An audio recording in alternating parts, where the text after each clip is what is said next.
दिनांक 14 जानेवारीची सकाळ होती. असो तर पोलीस ठाण्याच्या हद्दीतील टिकर गावाजवळील अरहराच्या शेतात एका पुरुषाचा मृतदेह आढळून आला. गळा आवळून त्याचा खून केला गेला होता. अंगावर माती आणि रक्ताचे डाग आणि चेहऱ्यावर मृत्यूपूर्वीची वेदना स्पष्ट दिसत होती. मृताची ओळख लगेचच पटली. तो होता सुमेर सिंग. तो त्याच गावात राहत होता, त्यामुळे घटनास्थळी जमलेले सगळे बघे त्याला ओळखत होते. तो एक शेतकरी होता. गावातील सर्वांशी त्याचे सलोख्याचे संबंध होते, त्यामुळे त्याची बॉडी सापडताच परिसरात खळबळ उडाली. असा शांत माणूस कोणाचा वैरी असणार, हा प्रश्न सगळ्यांच्या ओठावर होता. पोलिसांसाठी हे प्रकरण पूर्णपणे ब्लाइंड मर्डर होतं. ना कोणती धमकी, ना उघड शत्रुत्व, ना घटनास्थळी स्पष्ट पुरावा. मग याचा खून कुणी केला? पोलिसांनी तपास सुरू केला. या सर्व प्रकरणात नवरा गमावलेल्या रेणूदेवीबद्दल प्रत्येकाला सहानुभूती वाटत होती. नवऱ्याचे निधन होऊनही तिचे कोरडे पडलेले डोळे अनेकांना दुःखी वाटत होते. पण पोलिसांना मात्र तिची शंका आली. पोलिसांनी तिच्यावरच लक्ष केंद्रित केलं आणि एक एक धागा उलगडत गेले. रेणूदेवी ही गुन्हेगारी प्रवृत्तीची स्त्री नव्हती. ती एका ग्रामीण कुटुंबात वाढलेली, समाजमान्य चौकटीत अडकलेली बाई होती. लग्नानंतर तिने नवरा, कुटुंब आणि जबाबदाऱ्यांचं आयुष्य स्वीकारलं होतं. पण तिच्या आत एक रिकामी जागा होती. तिचं ऐकून घेणारं कुणी नाही, समजून घेणारं कुणी नाही, अशी तिची भावना होती. ही मानसिक पोकळी भरून काढली ती मालती देवीने. मालती देवीचा तिच्या आयुष्यात प्रवेश झाला तेव्हा रेणूला पहिल्यांदाच आपण महत्त्वाची आहे असं वाटलं. मालतीचं आयुष्य फार काही चांगलं चाललं नव्हतं. तिची 3 लग्न झाली होती, पण 3ही संसार तिने मोडले होते. ती एकटीच होती. रेणूमध्ये तिला जीवाभावाची मैत्रीण भेटली होती. दोघींची ओळख झाली, भेटीगाठी होऊ लागल्या. दोघी बायकाच असल्याने कोणाला काही संशय घेण्यासारखं परिस्थिती नव्हती. मनातले सगळे दुःख त्या एकमेकींना सांगत होत्या. रेणू आधीच घरातल्या रडगाडग्याला कंटाळली होती. तिला सुखाचे क्षण अपवादानेच मिळत होते, त्यामुळे तिची संसाराबद्दल कुरकुर होती. कितीही केले तरी संसाराचा गाडा काही रुळावर येत नाही असे ती म्हणायची. संसार आहे म्हटल्यावर करावेच लागते, बाईला दुसरा पर्याय काय असे मालती विचारायची. दोघीत बोलणे होत होते. तुझे 3 लग्ने झाली आहे, पण तू कोणासोबतच का नांदली नाही? रेणूचा प्रश्न एखाद्या सर्वसामान्य गृहिणीसारखाच होता. त्यावर उत्तर देणे मालती टाळायची. तिलाही धड समजत नसावे अशी परिस्थिती होती. ती म्हणायची, कधी प्रेम न करणारा, समजून न घेणारा, आधार न देणारा पुरुष नवरा म्हणून का जवळ घ्यायचा? रेणूला हे कळत नव्हते. तिचा प्रश्न होता, नवरा म्हणजे मालक, त्याला दुखून कसे चालणार? तो आपल्याला दुखावतो हे चालते का या समाजाला? मालतीचा संतप्त सवाल, जगाची रीतच आहे ती, त्याला आपण कसं बदलणार? रेणू हातबल होती. मला मान्यच नाही म्हणूनच मी नवरे सोडले. दिवसभर घरात शेतात गुरासारखे राबून घेणार आणि रात्रीही गुरासारखे शरीराचे लचके तोडणार असा पुरुष मला नको आहे. मालतीचा हा संताप रेणूला हादरून टाकत होता.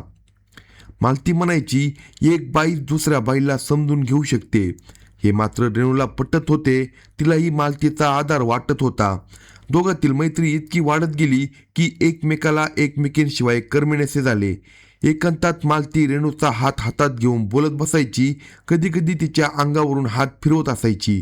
रेणूला या स्पर्शात प्रेम जाणवू लागलं होतं. एकमेकांचा हातात हात घेणे, मिठी मारणे आता नेहमीचे झाले होते. कधी कधी मालती रेणूच्या गालाचे चुंबन घेऊ लागली होती. रेणूने तिला विरोध केला नाही, कारण तिलाही ते आवडत होते. एक दिवस मालतीने रेणूच्या तोंडाला तोंड लावून दीर्घ चुंबन घेतले. रेणूला सुरुवातीला थोडे अवघडल्यासारखे झाले, पण मालतीची जीभ रेणूच्या तोंडात अशी काय फिरत होती की रेणू विरघळून गेली होती. तिचे देहभान हरपले. हे सुख तिला नवऱ्यासोबत संसार करताना एकदाही मिळाले नव्हते. आता मिठीत घेऊन चुंबन घेणे रोजचे झाले. हे कृत्य कोणत्या थराला जाणार याची त्या दोघींनाही जाणीव नव्हती.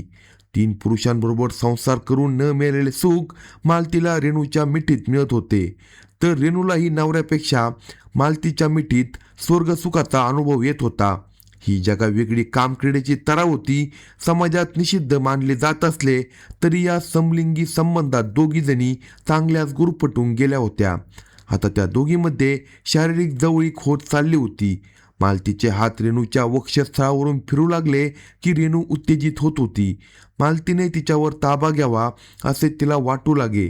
तिच्या श्वासाची गती वाढू लागे. तिचे हात आपसुकूनच मालतीच्या वक्षस्थळावरून फिरू लागले. एकमेकांच्या वक्षस्थळाचे मर्दन करण्यात त्या दोघीजणी रमून जाऊ लागल्या. शेतातून पाणी आणणे, राखण करणे या निमित्ताने सुमेर रात्रीच्या वेळी जात होता. त्याला रात्रभर शेतातच थांबावे लागत होते. त्यावेळी सोबतीला म्हणून रेणू मालतीला बोलावू लागली. यामध्ये काय गैर आहे असे तिचा नवरा सुमेरला वाटत नव्हते. आपल्या बायकोच्या सोबतीला कुणीतरी बाई आहे असे समजून तो निवांतपणे शेतात थांबत होता. पण इकडे रात्रभर वेगळाच खेळ सुरू होता. रात्रीच्या निवांत एकांतात मालती आणि रेणू यांच्यात प्रणय रंगू लागला. दोघी विवस्त्र होऊन एकमेकींच्या कमनीय देहांचा आनंद घेत होत्या. पुरुषी राकड देहापेक्षा हा नाजूक देह आपल्या देहावर घेताना त्या दोघींना विलक्षण आनंद होत होता. नाजूक ओठांची चुंबने, गाढदार भरलेल्या स्तनांचे मर्दन, चुषण त्यांच्या काम भावना अनावर करत होते. समलिंगी शरीर संबंधाचा जोर वाढत चालला होता. रात्रभर दोन नाजूक शरीरे एकमेकांशी घर्षण करण्यात रंगून जात होती. एका वेगळ्याच कामतृप्तीचा आनंद ते घेत होते. त्यांच्यातील या खेळाची खबर कोणालाही लागली नव्हती. गेले 1.5 वर्ष त्यांच्यातील समलैंगिक संबंध सुरू होते. गेल्या 1.5 वर्षापासून मालती सुमेर सिंगच्या घरी सतत ये-जा करत होती. कधी दिवस कधी रात्र. सुरुवातीला कोणालाही संशय वाटला नव्हता. 2 महिलांमधील मैत्री म्हणून सगळ्यांनी दुर्लक्ष केलं. पण नंतर मात्र लोकांना काहीतरी पाणी मुरत असल्याचा संशय येऊ लागला. मालतीने चोरीचुपे रेणूला एक कीपॅड मोबाईल फोन दिला. घरच्यांच्या नजरेआड दोघींमध्ये सतत फोनवर संवाद सुरू राहिला. हे सुमेर सिंगच्या लक्षात आले तेव्हा त्यालाही नवल वाटले. आपली बायको एका महिलेशी चोरून फोनवर का बोलते हे त्याला कोडे पडले. त्याने तिच्यावर पाळत ठेवली तेव्हा बायकोच्या विकृत वासनेची कुणकुण त्याला लागली. तसा तो भडकला. सुमेर सिंगसाठी हा धक्का अनपेक्षित होता. बायको आणि एका स्त्रीमधील असे संबंध ग्रामीण पार्श्वभूमीत स्वीकारणे त्याच्यासाठी अशक्य होतं. राग, अपमान आणि भीती या सगळ्या भावना एकत्र झाल्या. अखेर त्याने कठोर निर्णय घेतला. मालती देवीला त्याने घरात यायला मज्जाव केला. तसेच बायको रेणूवर बंधने घालण्यास सुरुवात केली. कुटुंबाला वाटले. कुटुंबियांनीही स्पष्ट शब्दात सांगितलं की असले काही थेरे येथे चालणार नाही. रेणूसाठी मात्र परिस्थिती अधिक गुंतागुंतीची होती. एका बाजूला समाजाची भीती, बदनामीची भीती आणि मुलांचं भविष्य, तर दुसऱ्या बाजूला मालती जिच्याशी ती भावनिकदृष्ट्या पूर्णपणे जोडली गेली होती. समलैंगिक संबंध उघडकीस आल्यावर रेणू अपराधी झाली. पण प्रेमातून बाहेर पडू शकली नाही. ती अस्वस्थ होती. मालतीसाठीही हे अपमानास्पद होते. तिला वाटलं की समाज, कुटुंब आणि सुमेर सगळे तिच्या विरुद्ध उभे आहे. तिच्या मनात सुमेरचा चेहरा आता केवळ रेणूचा नवरा राहिला नव्हता. रेणूला त्याच्यापासून तोडणारा शत्रू. समलैंगिक संबंध उघड झाल्यानंतर रेणूच्या मनात 2च पर्याय उरले. एकतर आयुष्यभर मान खाली घालून जगायचं किंवा सुमेरला कायमचं बाजूला करायचं. आणि मालतीने दुसरा पर्याय अधिक सोपा, अधिक मुक्त वाटावा असा रंगवला.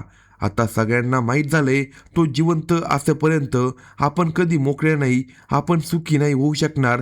त्यामुळे तो संपला पाहिजे. मालतीचे हे बोलणे ऐकून रेणूला पटले. पण त्याला संपवायचे कसे हा प्रश्न होता. ही सगळी जबाबदारी रेणूसाठी मालती पार पाडणार होती. तिने रेणूला सांगितले, तू काही काळजी करू नको, तुझ्यासाठी मी काहीही करेन. मालती कामाला लागली. मालती देवीने आपल्या जुन्या ओळखीतील जितेंद्र गुप्ता उर्फ जिद्दी याच्याशी संपर्क साधला. गुन्हेगारी पार्श्वभूमी असलेला, पैशासाठी काहीही करणारा माणूस. याच्यासोबत त्याची चर्चा झाली. सौदा ठरला.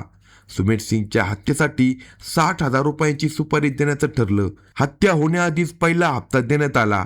8,000 रुपये रोख रक्कम रेणूदेवीने मालती देवीच्या माध्यमातून जितेंद्रकडे पोहोचली. उरलेली रक्कम काम झाल्यानंतर देण्याचं ठरलं.